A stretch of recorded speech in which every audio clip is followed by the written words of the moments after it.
Libro de Hechos y el capítulo 25, empezando en el versículo 1. Llegado pues Festo a la provincia, subió de Cesarea a Jerusalén 3 días después. Y los principales sacerdotes y los más influyentes los judíos se presentaron ante él contra Pablo y le rogaron, pidiendo contra él como gracia que le hiciese traer a Jerusalén, preparando ellos una celada para matarle en el camino. Pero Festo respondió que Pablo estaba custodiado en Cesarea, a donde él mismo partiría en breve. Los que de vosotros pueden, dijo, descienden conmigo, y si hay algún crimen en este hombre, acúsenle.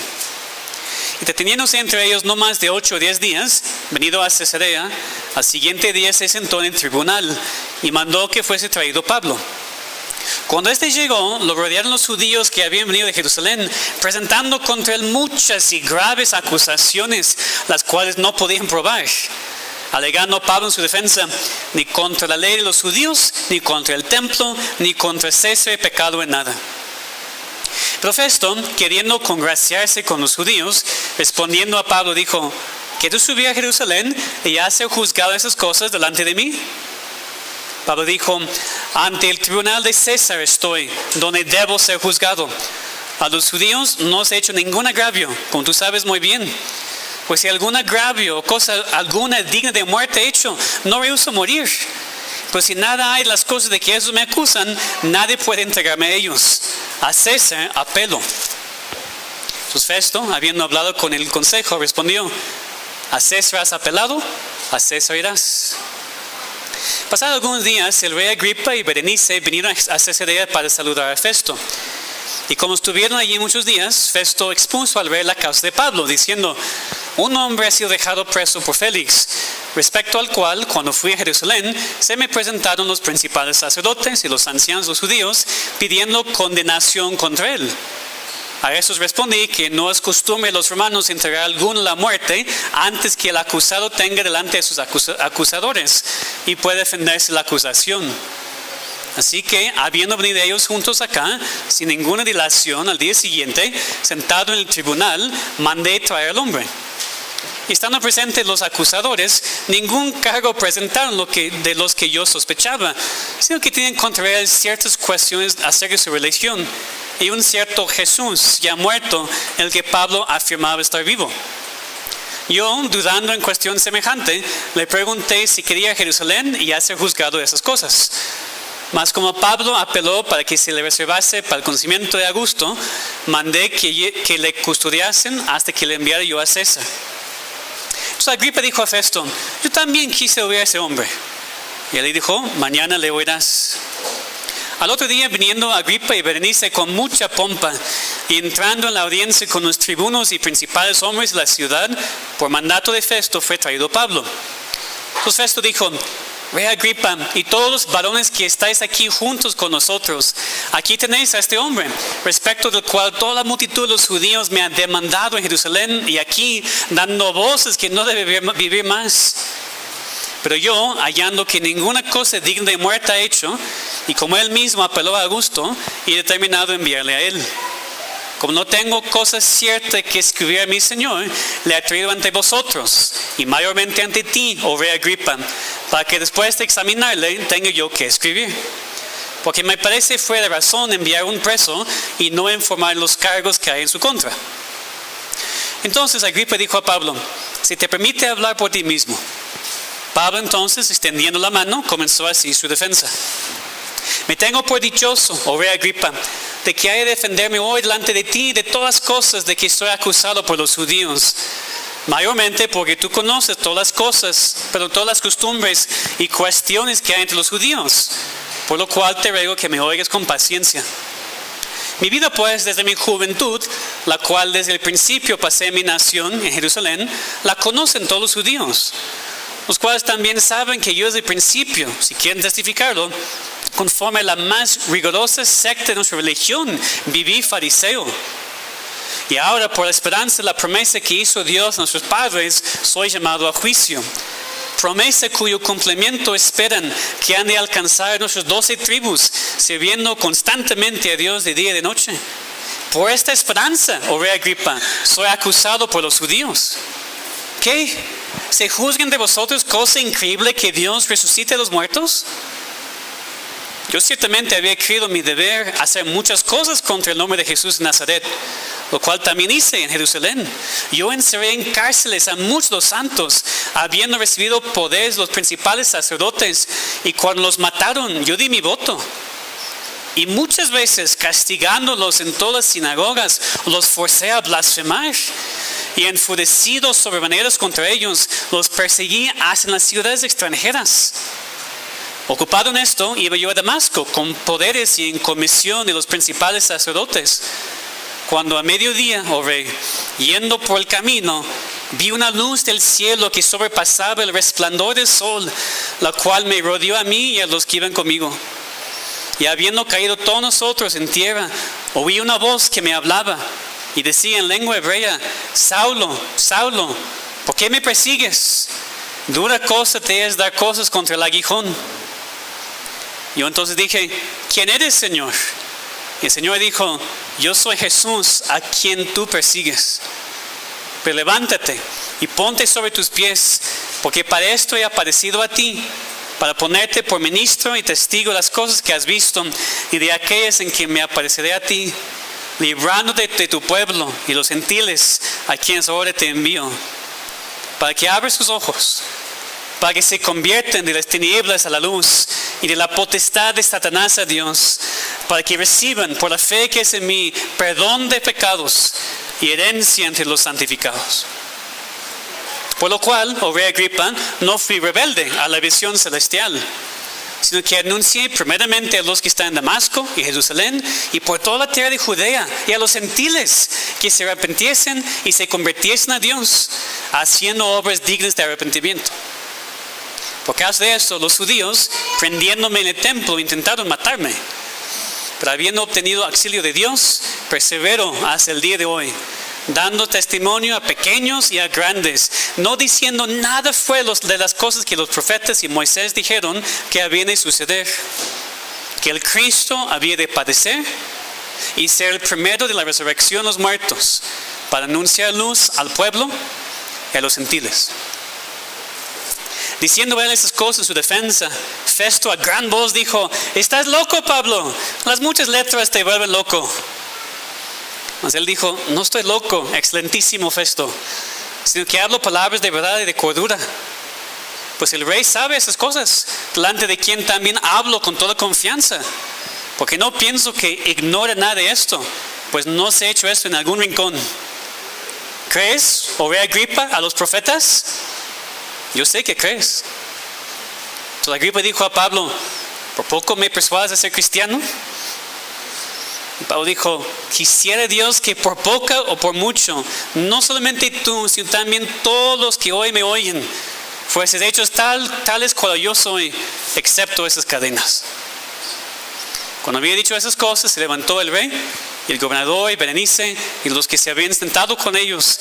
Y cuando se retiraron aparte, hablaban entre sí diciendo: ninguna cosa digna ni de muerte ni de prisión ha hecho este hombre. Y Agripa dijo a Festo: ¿podía este hombre ser puesto en libertad si no hubiera apelado a César? Amén. Hemos escuchado la palabra de Dios. Vamos a orar y pedirle que nos ayude a entender lo que nos dice. Gracias por la oportunidad de estudiar otra parte de tu palabra perfecta e inspirada, tu palabra que es suficiente para nosotros en nuestras vidas cristianas. Señor, ayúdanos a poner atención, ayúdanos a entender el pasaje, ayúdanos a poder aplicarlo a nuestras vidas de manera práctica en esta semana. Te lo pedimos en nombre de Cristo. Amén. Libro. Entonces ahora, mientras vamos terminando el estudio de ese libro de Hechos, es muy importante que no olvidemos lo que Dios quiere enseñarnos en todo ese libro. El tema del libro de Hechos es la extensión de la iglesia de Cristo por medio de sus testigos en el poder del Espíritu Santo. Es decir, como hijos de Dios somos mandados a alcanzar el mundo como testigos de Dios por medio del poder del Espíritu Santo. Dios nos ha llamado a la salvación, pero también Dios nos ha llamado a compartir el mensaje de la salvación con otros, para que más personas también sean salvas e hijos de Dios. En este libro de Hechos, hemos visto tantos ejemplos de cómo predicar, de cómo evangelizar. Lo vimos en Pedro, con Esteban, con Pablo y con otros. Que es muy apropiado aquí, casi al final de ese libro, en lo que leemos esos últimos años de Pablo, que regresamos a este mismo tema del libro. ¿Cómo evangelizar? ¿Cómo deberíamos compartir el mensaje del Evangelio con aquellos que no conocen a Dios?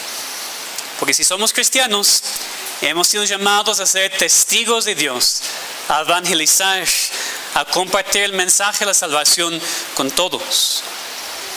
Y no hay excusa para nosotros para no hablar este Evangelio, porque hemos recibido una salvación tan grande. Claros en la Biblia de cómo evangelizar. Y también Dios nos da oportunidades, muchas oportunidades para hablar de Él y de su Evangelio.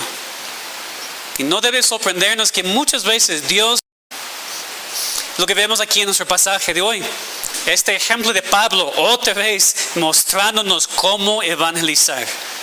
Así que pongamos atención a la historia que hemos leído y oremos que Dios nos enseñe como iglesia cómo podemos aplicar eso en nuestras vidas, para que seamos cristianos que evangelizan y para que seamos una iglesia evangelística. Primero vemos aquí que evangelizamos aprovechando las oportunidades. Lo que hemos visto en los últimos capítulos de esa sección en la vida de Pablo es que él, después de haber sido prendido por los judíos en el templo y después por los romanos, está en una prueba que no termina. Una prueba que está tardando aquí años y va a tardar mucho más. Está pasando por mucha tribulación, por mucha persecución. Pero no es mala suerte por la cual Pablo está pasando aquí, sino Dios le está dando oportunidades de hablar de Cristo, de hablar del Evangelio ante los líderes de su país y ante el mundo. Y Pablo aquí estaba aprovechando todas las oportunidades que Dios le había dado, aún en el sufrimiento, aún con la persecución, aún con las dificultades. Pablo evangelizaba siempre aprovechando las oportunidades que Dios le había dado. Y eso no sorprendió a Pablo tampoco, porque Dios le había dicho, cuando le salvó, en Hechos 9, 15, 16, que iba a tener esas oportunidades y que iba a sufrir.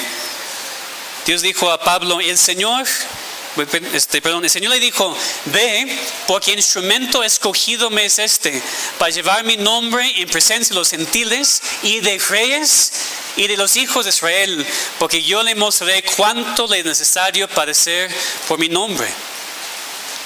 En esos capítulos Pablo estaba ante Festo y Agripa, el gobernador y el rey. Antes estaba ante Félix, ante los líderes religiosos de los judíos, ante la multitud de los judíos. Entonces Pablo sigue siendo perseguido, maltratado, sigue sufriendo su prueba, pero ¿qué oportunidades tiene para compartir el Evangelio, para predicar el Evangelio? Toda su persecución, todo el sufrimiento es lo que Dios estaba usando para la proclamación del Evangelio.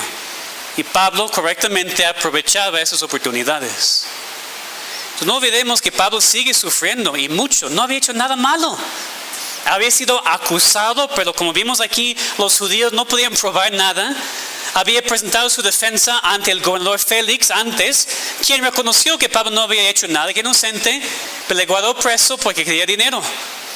2 años Pablo estaba en la cárcel antes de que Festo, este nuevo gobernador, llegara para ver su caso. Pues viene Festo y Pablo otra vez tiene que defenderse entre ese gobernador, entre los judíos. Está continuando con la misma prueba. Veamos versículos 2 y 3 del capítulo 25, que los principales sacerdotes y los más influyentes de los judíos se presentaron ante él contra Pablo y le rogaron, pidiendo contra él como gracia que le hiciese traer a Jerusalén, preparando ellos una celada para matarle en el camino. Recuerden que antes había un grupo también que quería matar a Pablo. Pero los judíos diciendo a sus líderes, queremos matarle. Ahora son los líderes mismos diciendo, vamos a matarle. Ha pasado 2 años y todavía siguen con su odio de Pablo. Todavía quieren matarle. Festo dijo entonces que los judíos vengan a Cesarea para acusarle, lo hacen, pero sin pruebas.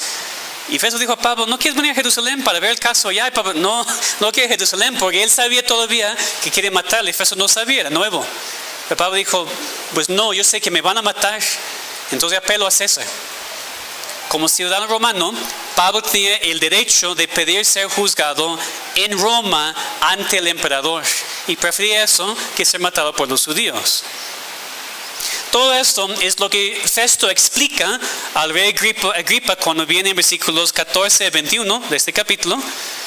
Y el rey responde que quiere también oír a este hombre por sí mismo. Y así es que Pablo tuvo la oportunidad de hablar no solamente ante gobernadores, sino también ante el rey. Ahora, Agripa no era rey con mucho poder, pero sí era un rey. Y Pablo después iría a Roma. Y no sabemos exactamente qué oportunidad tenía ante el emperador, ante su corte. Pero Dios le dio tanta oportunidad que no hubiera tenido si no hubiera pasado por esa persecución y sufrimiento.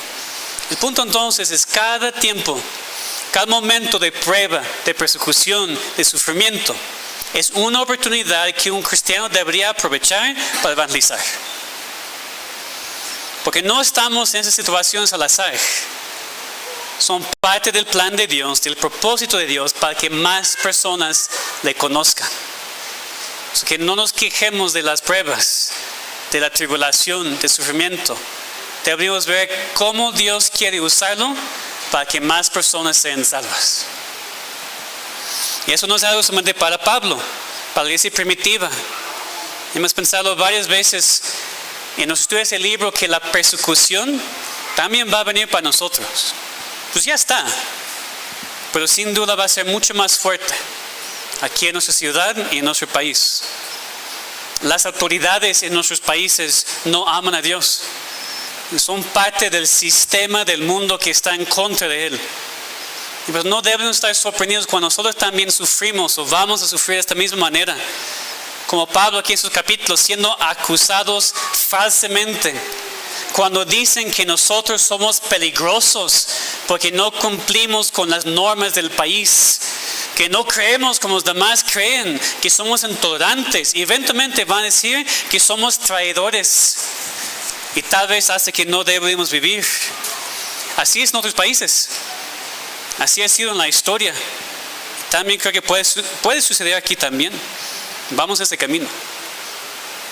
¿Cómo deberíamos responder?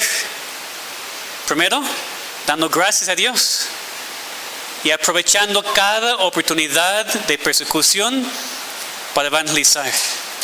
Entonces, qué buena oportunidad tendremos cuando seremos perseguidos a dar testimonio ante las autoridades de quién es nuestro Dios y lo que ha hecho para salvar nuestros pecados. Y pienso eso muchas veces, en diferentes situaciones. No es mi plan ser prendido o encarcelado o estar ante un juez o lo que sea por lo que predico. Pero es posible.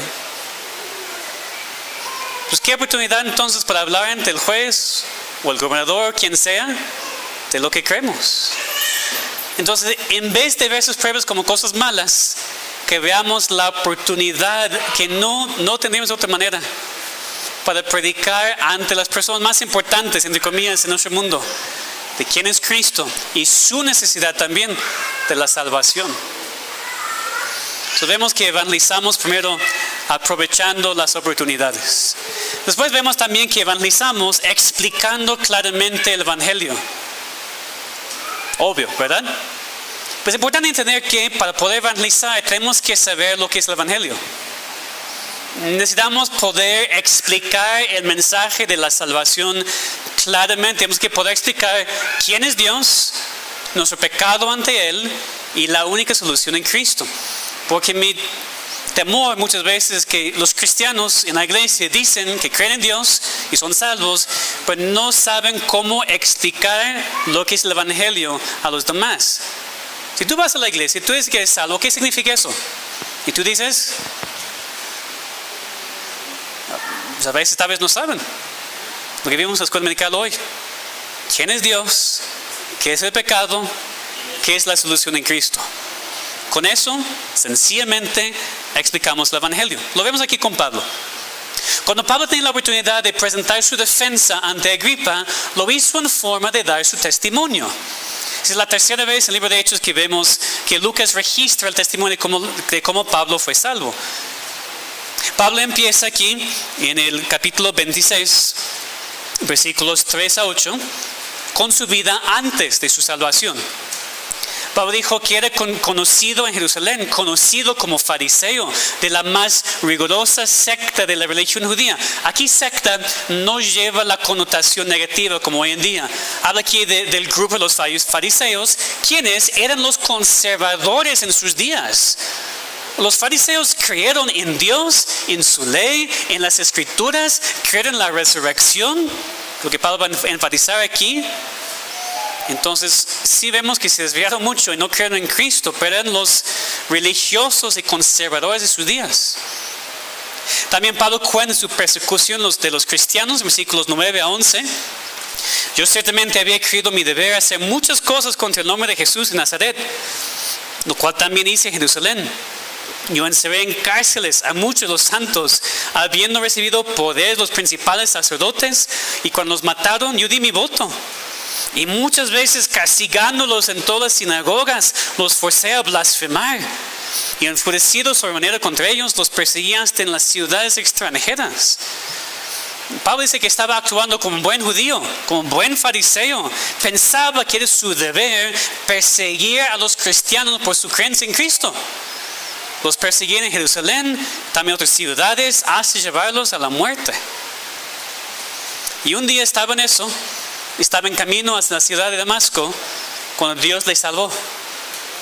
Y Pablo cuenta su conversión aquí en versículos 12 a 16, que hemos visto antes. Dios mandó esa luz del cielo, Cristo habló directamente a él.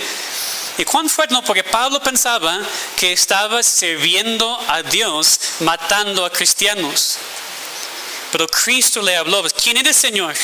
Yo soy Jesús, a quien tú persigues. Imagínense cómo se sentía Pablo en ese momento, dándose cuenta todo lo que estaba haciendo ha sido mal. Yo estaba persiguiendo a los que siguen a Dios, los que siguen a Cristo. Entonces vemos este milagro de lo que Dios hizo en la vida de Pablo para salvarle. Este hombre tan fuerte en contra de los cristianos, blasfemando a Dios, y le apareció Cristo, le salvó para siempre. Y después Pablo dice al rey Agripa lo que Dios le mandó hacer después de su salvación. Fíjense en versículos por favor 16 a 20 de Hechos 26. Son las palabras de Dios a Pablo en el momento de su conversión.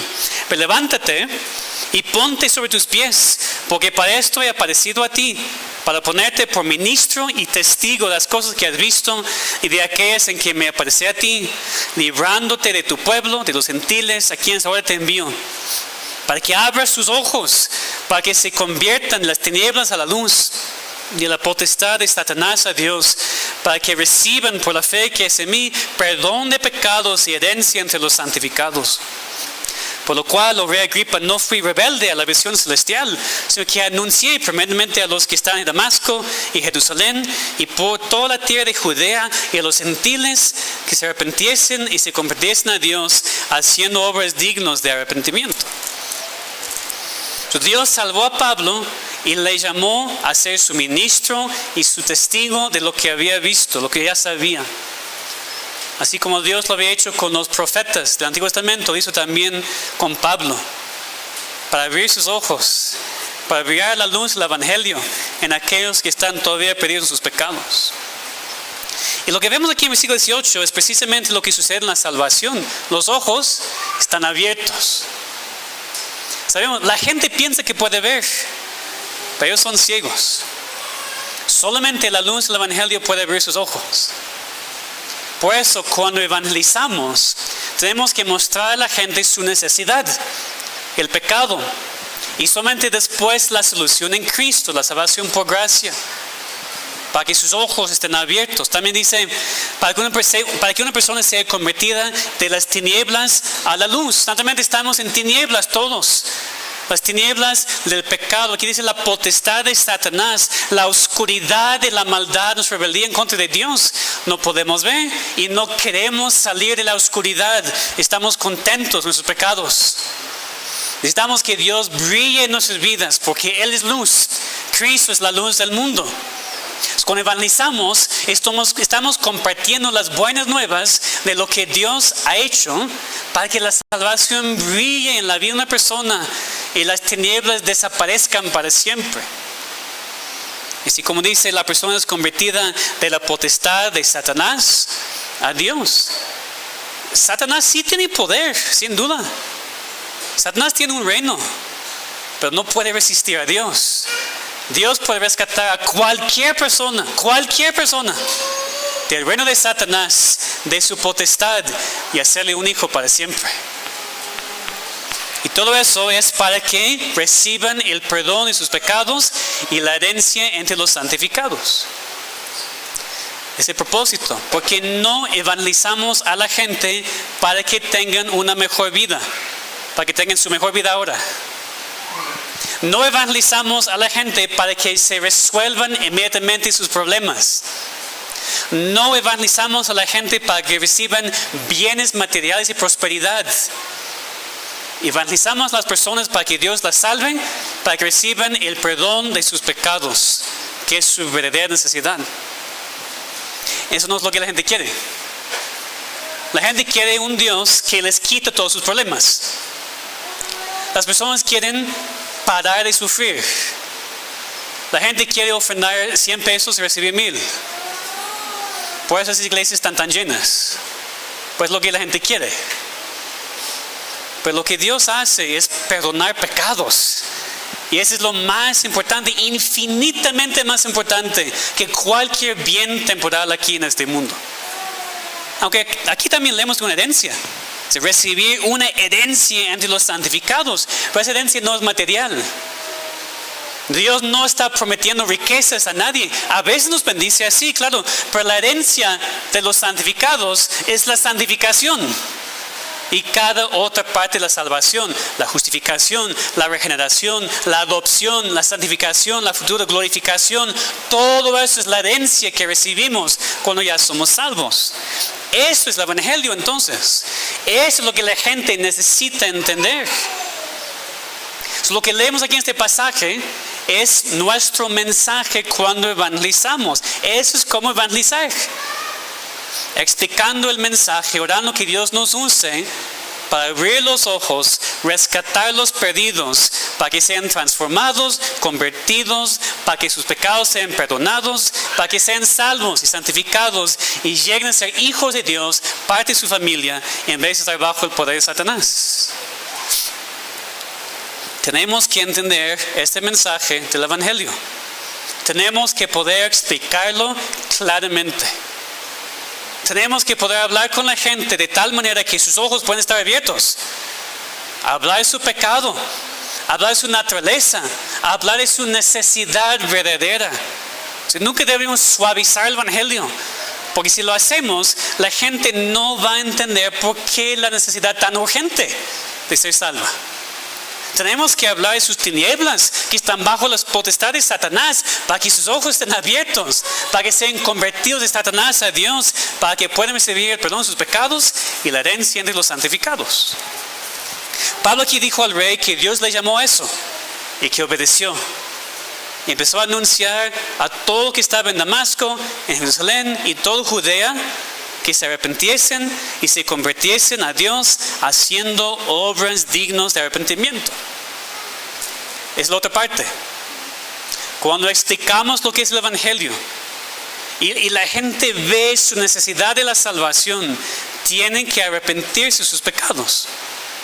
Y este arrepentimiento verdadero se ve en frutos dignos de arrepentimiento. Un cambio de vida que no es la causa de la salvación, sino el resultado de la salvación. Ahora, nosotros no somos ni apóstoles ni profetas, pero Dios sí nos ha llamado a ser sus testigos de lo que hemos visto, lo que hemos recibido, lo que hemos experimentado y lo que sabemos. Cada cristiano tiene que proclamar el mensaje del Evangelio, como lo vemos aquí, y después orar que Dios nos use para salvar a sus elegidos. El versículo 18 de Hechos 26 es un versículo muy especial para mí porque es un versículo que Dios usó en mi vida para llamarme al ministerio y para llamarme específicamente aquí a México. Es lo que Dios me ha llamado a hacer. Abrir sus ojos para que se conviertan de las tinieblas a la luz, de la potestad de Satanás a Dios, para que reciban por la fe que es en mí perdón de pecados y herencia en los santificados. Yo tenía 16 años. Estaba buscando a Dios para confirmar mi llamado, para ser misionero. Y Dios usó ese versículo y otro versículo más para confirmar su llamado para mi vida, y especialmente aquí para México. Pero no solamente yo, hermanos. Dios ha llamado a cada cristiano aquí a hacer lo que dice el versículo 18. No solamente los pastores, no solamente los misioneros, no solamente los ancianos. Cada cristiano es llamado a ser usado por Dios para abrir los ojos de los incrédulos, predicando el Evangelio para que sean salvos. No podemos depender en la iglesia de uno o dos o tres que evangelizan. Ustedes saben, no usamos aquí un programa de la iglesia cuando nos reunimos y salimos a evangelizar, aunque no es malo tampoco. Cada cristiano aquí, en su casa, en su trabajo, en su escuela, con sus vecinos, cada uno de nosotros debemos estar evangelizando constantemente, porque la evangelización no es un programa, es un estilo de vida. Es cómo vivimos y cómo hablamos y cómo predicamos. Entonces mi oración es que este versículo no solamente haya sido mi llamado, sino también que ustedes también vean que han sido llamados a hacer lo mismo. Y que como iglesia lo hagamos juntos. Y obviamente también aquí vemos que no es malo usar nuestro testimonio personal cuando evangelizamos. Pablo aquí lo hizo. Agripa le dio la oportunidad para hablar y Pablo le dio su testimonio. Ahora, con cuidado, porque si vamos a compartir nuestro testimonio no es con el propósito de hablar de nosotros, que a veces es la tendencia, ¿verdad? Si vamos a hablar de nosotros es para poder compartir el Evangelio. Porque sabemos que a veces la persona va a escuchar lo que pasó en mi vida. Déjame decir lo que Dios hizo en mi vida. Yo era así, Dios hizo eso en mí para poder predicar el Evangelio. Si nada más platicamos nuestra historia y nada más, eso no sirve. Pero si usamos nuestro testimonio para poder predicar el Evangelio, como Pablo aquí, eso es muy válido y podemos hacerlo. Hay muchas maneras.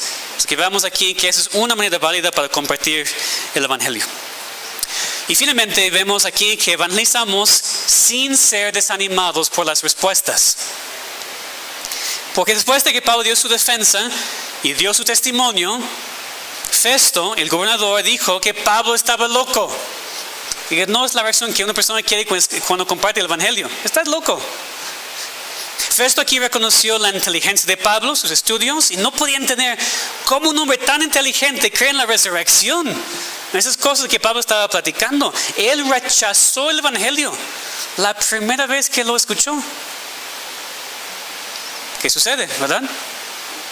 Evangelizamos, una persona nos escucha y dice, estás bien loco. No creo en eso. Eso sucede y va a suceder más y más y más en su cultura.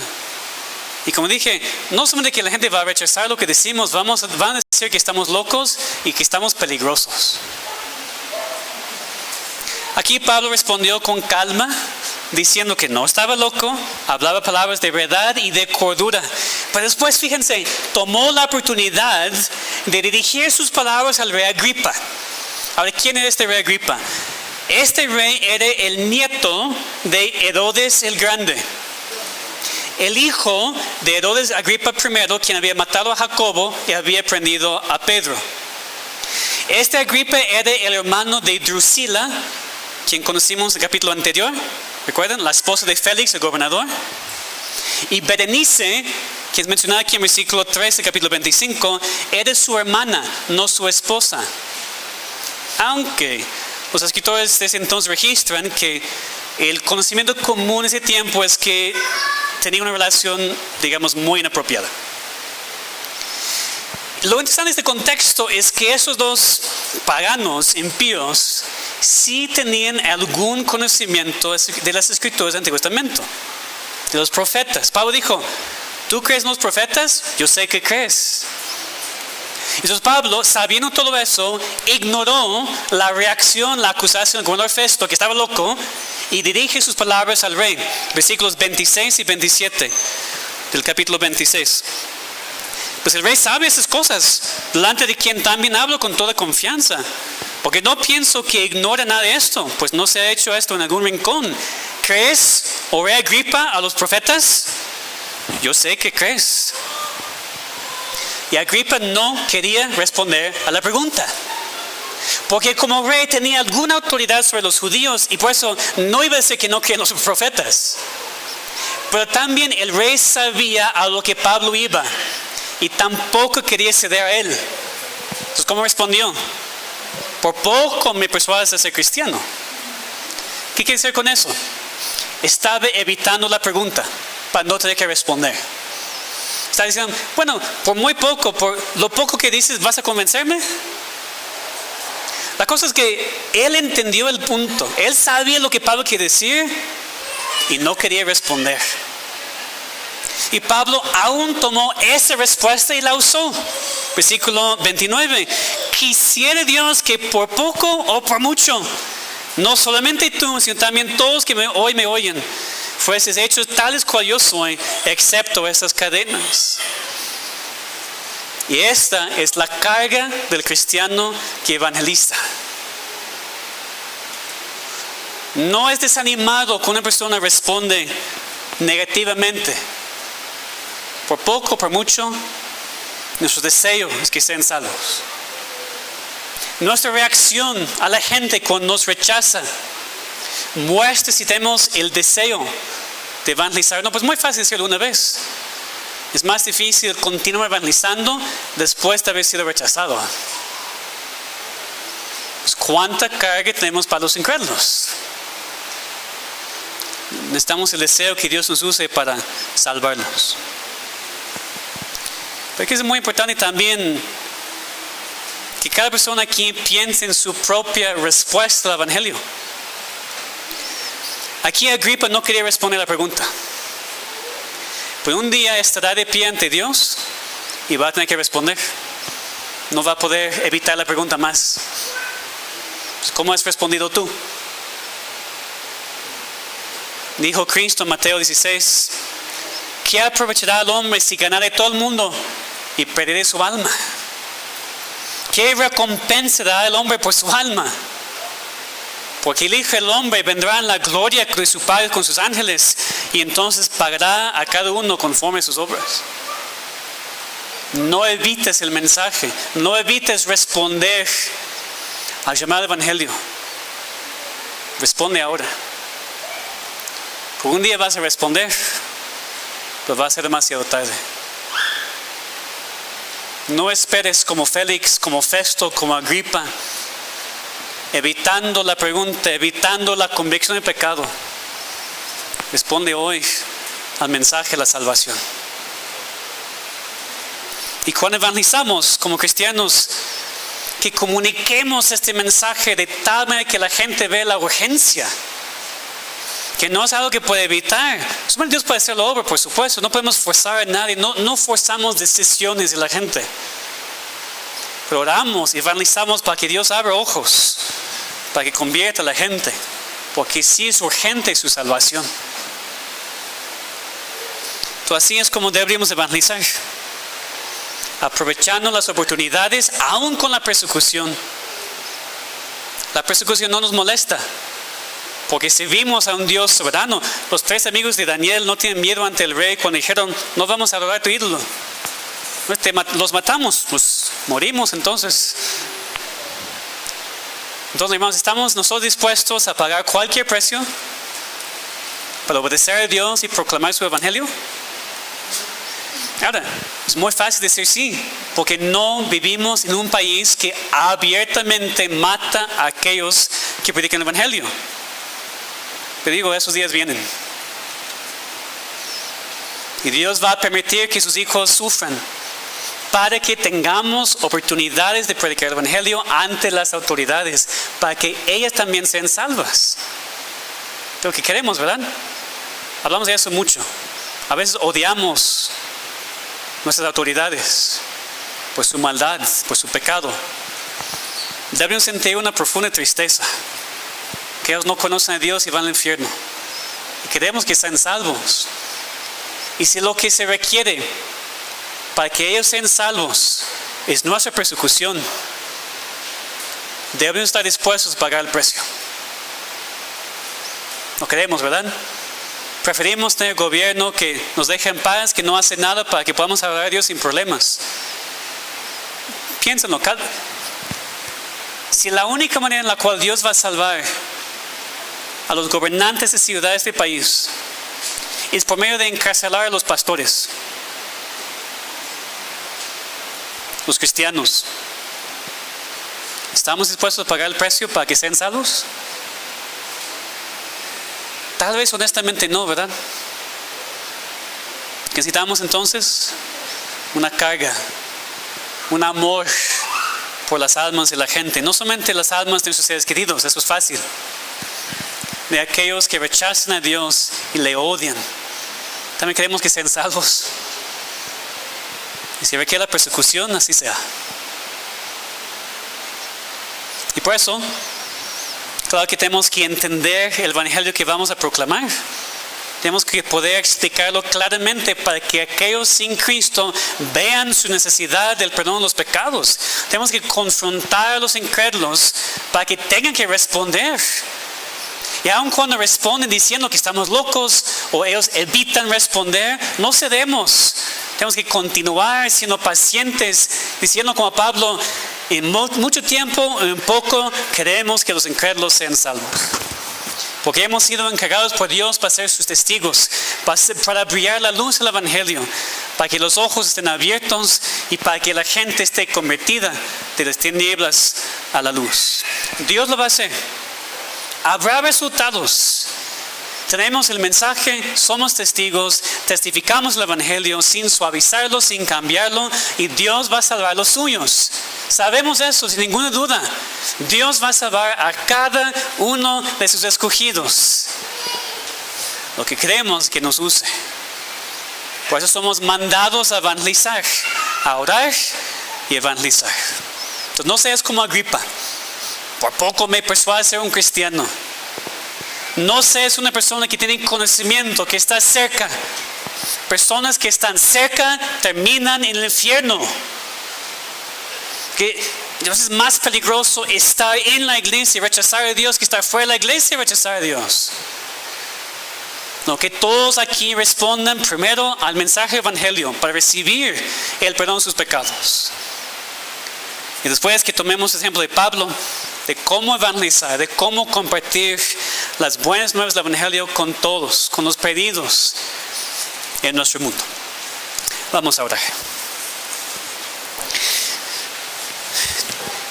Padre, admitimos que necesitamos tu ayuda, necesitamos cambios, Señor, porque no tenemos la carga que necesitamos para los incrédulos, no evangelizamos como deberíamos. Señor, ayúdanos a ver la importancia de este tema. La responsabilidad y el privilegio de ser instrumento en tus manos para que los incrédulos te puedan conocer, para que sean salvos. Ayúdanos a aprovechar las oportunidades, aún la persecución, a entender el Evangelio para poder predicarlo claramente. Ayúdanos a no estar desanimados por las respuestas, sino usarlas para seguir predicando el Evangelio. Señor, ayúdanos a tener una iglesia aún más evangelística, que no tiene miedo a compartir el Evangelio con todos. Reconocemos que solamente tú puedes hacer la obra. Te rogamos, Señor, que muestres misericordia a muchos, que los salves y que uses nuestra iglesia para salvarlos. Eso te lo pedimos en nombre de Cristo. Amén.